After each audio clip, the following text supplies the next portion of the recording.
To கனகைகாயன் channel. இன்னைக்கு நம்ம sweet மோட எப்படி செய்யறதுன்னு பார்க்க போறோம். நல்லா பழுத்த 2 வாழைப்பழம் எடுத்துருக்கேன். நெக்ஸ்ட் 1 கப் கோதுமை மாவு, 1/2 கப் சுகர். என்னம்மா எல்லாம் ரிவர்ஸ்ல போகுது? ஓ, எடிட்டிங்கா? அடுத்த 2 ஏலக்காய் போட்டுக்கணும். சால்ட்டு. இது எல்லாத்தையும் மிக்ஸி ஜாரில் போட்டுக்கோங்க. பனானாவை நல்லா பிச்சு போட்டுக்கோங்க. அடுத்து 1 முட்டை உடைச்சி ஊற்றிக்கோங்க.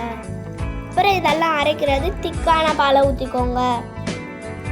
அப்புறம் ஜாரை எடுத்து வச்சு மிக்ஸியில் போட்டு சுவிட்சை போட்டு நல்லா அரைக்கணும். மாவு தனியாக இருக்கு. கோதுமை மாவு போட்டா முசுன்னு வர்றதுக்கு இட்லி மாவு அதையும் மிக்ஸ் பண்ணிக்கணும். ஸ்டவ்வில் ஒரு பேன் வச்சு எண்ணெய் சூடானதும் இந்த மாதிரி கரண்டியில் எடுத்து போடணும். மாவு கரண்டியில் ஷேப் வரல, கையாலே போடுவோம்.